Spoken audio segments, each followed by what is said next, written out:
Hello दोस्तों, welcome to ICM channel. आज हम यहाँ पे डिस्कस करने वाले हैं एक स्टॉक के बारे में जिसका नाम है बजाज फाइनेंस।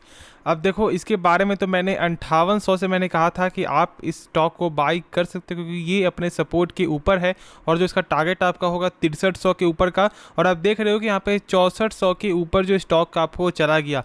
अब एक चीज़ और है यहाँ पे कि देखो, जो एक्सपर्ट का यहाँ पे अब टॉप पिक भी आपका बन चुका है यहाँ पे बजाज फाइनेंस। अब ऐसा क्यों हो रहा है? देखो, बहुत से लोग यहाँ पे अभी भी जो कंपेयर लगातार करते हुए दिखाई दे रहे हैं कि यहाँ पे बजाज फाइनेंस का जो बिजनेस है वो यहाँ पे ख़राब हो सकता है ड्यू टू जियो फाइनेंशियल। एक चीज़ शायद आप लोगों को यहाँ पे नहीं मालूम है कि जो जियो फाइनेंशियल का जो भी सेल्स आपका होता है ना, वो बजाज फाइनेंस के सामने कुछ भी नहीं है। क्योंकि यदि मान लो कि बजाज फाइनेंस का यदि सेल्स आपका हो रहा है 11,000 करोड़, तो यहाँ पे रिलायंस का आपका जो जियो फाइनेंशियल का यानी कि फाइनेंस जो सेक्टर का जो है काम हो रहा है, जो सेल्स हो रहा है, वो आपका हो रहा है 274 करोड़, यानी कि ना के बराबर जो यहाँ पे कंट्रीब्यूशन है। तो ये चीज़ आपको यहाँ पे समझना है। कंपेयर ठीक है, तो यदि आप कर रहे हो तो एक अलग बात है, लेकिन ज़्यादा यहाँ पे पैनिक आपको नहीं होना। अब ऐसा नहीं सोचना है कि नहीं कंपनी यहाँ पे डूब जाएगी, तो ये सब अभी फिलहाल इतना ज़्यादा यहाँ पे आगे का मत सोचो, वरना फिर यहाँ पे शॉर्ट टर्म के लिए ही आप यहाँ पे पैनिक हो जाओगे और एक अच्छे शेयर को यहाँ पे आप जो है जल्दीबाजी में बेच दोगे। तो ये सब गलती आपको बिल्कुल भी नहीं करना है। कंपनी का यदि आप इसका फंडामेंटल चेक करोगे तो यहाँ पे बड़े बड़े बैंक का जो फंडामेंटल में उससे ज़्यादा जो है बजाज फाइनेंस का बेहतरीन देखने को मिलता है।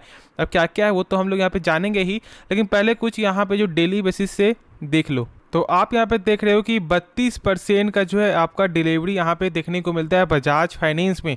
अब देखो, यहाँ पे लोग आपको माल भी उठा रहे हैं और ये एक अच्छा संकेत है क्योंकि बीच में आपका जो है ऑलमोस्ट 38% का भी जो डिलीवरी यहाँ पे देखने को मिला है। अब हम लोग इसका कुछ फंडामेंटल जानते हैं, फिर हम लोग यहाँ पे आगे भी चर्चा करेंगे। तो पहले यहाँ पे देखते हैं कंपनी का जो आरओसी यानी कि रिटर्न ऑन कैपिटल एम्प्लॉयड। अब जो इसका मतलब मैंने क्या बताया हुआ है कि यदि कंपनी अपने ऊपर 100 रुपया लगा रहा है तो यही 100 रुपया एक साल बाद कितना रुपया बन जाता है, तो यहाँ पे जो है 11% का ग्रोथ है। यानी कि कंपनी का जो 100 रुपया है वो एक साल बाद आपका हो जाता है 111 रुपया 70 पैसा इसके हिसाब से।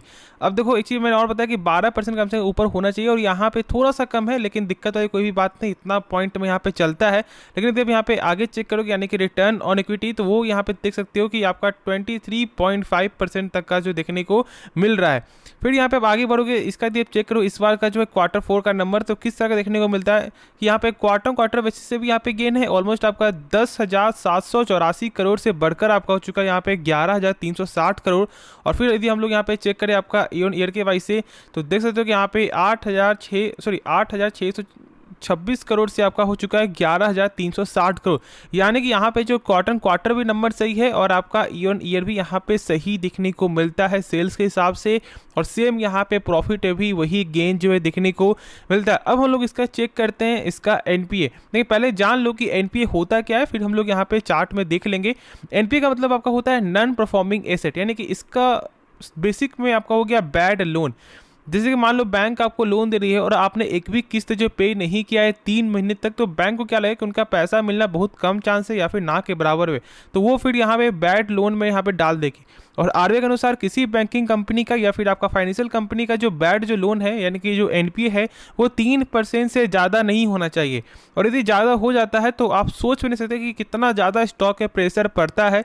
अब वो चीज़ आपको जो है कैसे मालूम चलेगा? देखने से, यानी कि आपका बंधन बैंक से या फिर आपका आरबीएल बैंक, फिर आपका यस बैंक। यस बैंक का जो डूबने का मेन कारण क्या था?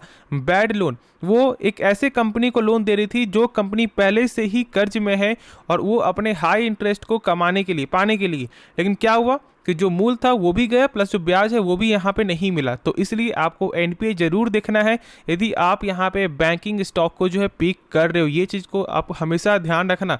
फिर आपका होता है एलसीआर, लेकिन पहले यहाँ पे देख लो कि इसका एनपीए क्या है, फिर हम लोग यहाँ पे आगे भी इसके बारे में सही से जानेंगे। तो आप यहाँ पे देख रहे हो नेट एनपीए, ठीक है। अब देखो इसका यहाँ पे कितना परसेंट देखने को मिलता है, तो मात्र जो है 0.43% का जो एनपीए है। तो आप सोच सकते हो कि कितना खास नंबर है।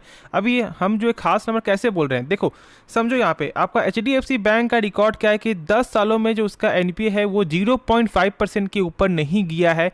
और अब जो है उसी राह में बजाज फाइनेंस भी चलते हुए दिखाई दे रहा है। पिछले 3 क्वार्टर के हिसाब से 0.51% के नीचे जो है इसका एनपीए आते हुए दिखाई दे रहा है, जो बिग एक बेहतरीन यहाँ पे पैरामीटर में से एक है और मैंने आपके साथ जो सिंपली में डिस्कस किया है। अब हम लोग देखो यहाँ पे आगे चेक करते हैं इसका सीआर। देखो ये जो है ना तीनों आपका जो है आरबीआई के गाइडलाइन के अनुसार है, जो मैंने आपको शुरू से बताया है। अब देखो सीआर यानी कि कैपिटल एडुकेसी रेशियो या फिर बोल दो कैपिटल एसेट रेशियो, जो भी यहाँ पे आप बोल सकते हो, ठीक है। तो देखो अब ये क्या होता है, अब ये बचाता है और ये आपको बताता भी है कि आपके पास जो बैकअप मनी कितना है। जैसे कि मान लो यदि इसका एनपीए लगातार बढ़ रहा है, 3% से ऊपर चला गया, तो क्या इनके पास जो बैकअप मनी है, और यदि बैकअप मनी 9% के ऊपर है जो आरबीआई का ऐसा मानना है, तो फिर दिक्कत वाली कोई भी बात नहीं है। इसलिए मैंने यहाँ पे बोला कि ये आपको बचाया भी है और ये आपको जो है बैकअप मनी भी बताता है। तो कम से कम यहाँ पे कितना बैकअप मनी होना चाहिए, 9% के ऊपर। और यहाँ पे आप देख लो कि 24.97% का बैकअप मनी, यानी कि आपको जो 100% तो ऐसे हो गया, उसके अलावा जो है 25% है। तो आप सोच सकते हो कि इनके पास जो है कैपिटल की कोई भी कमी जो है देखने को फिलहाल तो नहीं मिलता है, और इसलिए जो बजाज ग्रुप यहाँ पे जाना भी जाता है। अब देखो जो लास्ट है ना वो है यहाँ पे एलसीआर यानी कि लिक्विडिटी कवरेज रेशियो, और आपका ये भी जो है गाइडलाइन के अनुसार ही है। अब देखो ये क्या होता है, अब इसका मतलब सिंपल से अब ऐसे समझो, जैसे कि मान लो आपने बैंक में जमा किया 10,000 रुपया, और यदि आप कल हो के जाते हो और बोलते हो कि मुझे 10,000 रुपये चाहिए, तो शायद बैंक ऐसा बोल दे कि सर पैसा नहीं है, तो फिर आपका पैसा यहाँ पे फंस गया, यानी कि बैंक ने जो है डिफ़ॉल्ट कर दिया। तो आरबीआई जो है ना वो पहले ही पता लगाने के लिए क्या उसको बोलता है कि आप मुझे जो है प्रत्येक मंथ यहाँ पे एलसीआर का नंबर दो, यानी कि एक रिपोर्ट दो। अब यहाँ पे कितना है, 233% का, यानी कि यदि आप यहाँ पे 10,000 रुपये जमा कर रहे हो मान लो, तो इनके पास जो है 23,300 रुपया जो एक ऐसा एसेट है जो बेच करके आपको पैसा जो है लौटा सकता है, यानी कहीं ना कहीं जो डिफ़ॉल्ट होने का कोई चांस ही पैदा नहीं होता। तो ये जो तीन जो पैरामीटर जो मैंने बताया ना, ये जरूर से आप हमेशा यहाँ पे याद रखना। और जो मैंने लगभग आपको हर वीडियो में ये 3 पैरामीटर बताया, इसलिए मैं यहाँ पे आपको बताता हूँ कि बहुत से लोग जो यहाँ पे नए जुड़े हुए हैं, जिनको यहाँ पे ये 3 पैरामीटर के बारे में जानना जरूरी है, इंपॉर्टेंट है। तो शायद आप लोगों को बहुत कुछ यहाँ पे नया सीखने को मिलेगा। यदि आपको कुछ भी सीखने को मिला, जरूर से इस चैनल को आप सब्सक्राइब कर देना और इस वीडियो को लाइक करना। अब हम लोग इसका यहाँ पे टारगेट भी जो है डिस्कस करते हैं, यानी कि ब्रोकर क्या टारगेट जो है दे रहे हैं। तो यहाँ पे एक्सिस ने जो टारगेट दिया वो है आपका 7300 रुपया का, और फिर आपका केयर चौकसी ने जो टारगेट है उनका भी टारगेट यहाँ पे 8100 का। तो ये सब आपको जो बड़ा टारगेट देखने को मिल रहा है। लेकिन एक चीज़ यहाँ पे आप ध्यान रखना कि यदि आप किसी के टारगेट को देखकर यहाँ पे स्टॉक को बाई करोगे तो आप ही यहाँ पे गंदा फंसोगे, जो मैंने एग्जाम्पल बताया था बजाज फिंसर में। क्यों, देखो जो बजाज फिंसर जो टारगेट था ना वो आईसीआईसीआई ने दिया था 1625 का। अब फिर क्या हुआ कि कुछ महीने पहले जब स्टॉक में यहाँ पे करेक्ट आया तो फिर जो टारगेट वही घटकर आपका हो चुका है 1325। तो अब मान लो कि यदि आपने जो है देख कर बाई किया कि यहाँ पे आईसीआईसीआई जो टारगेट है 1625, अब जो टारगेट कम हो गया तो फिर आप लोग यहाँ पे फंस गए।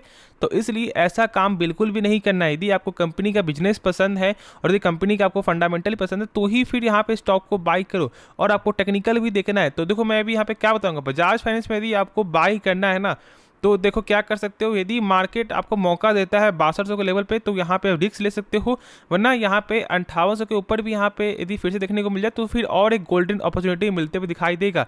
तो ये सब आपको फैक्ट समझना है। यदि आपका ऑलमोस्ट 6600 के ऊपर स्टॉक जाता है तो फिर आपको 7000 का भी लेवल जो है देखने को मिल सकता है टेक्निकल वाइज से। अब ये जो है मेरा टेक्निकल है, ठीक है, ये जो व्यू है वो आपको मेरा है, लेकिन खुद से एक बार जरूर से आप जो रिसर्च करना कुछ भी फैसला लेने से पहले। बाकी जो डाउट है आप कमेंट पे पूछो। होप ये वीडियो पसंद आया होगा, कुछ भी आपको सीखने को मिला जरूर से इस चैनल को सब्सक्राइब और इस वीडियो को लाइक कर देना। तो मिलते हैं नेक्स्ट वीडियो में, तो तब तक के लिए धन्यवाद।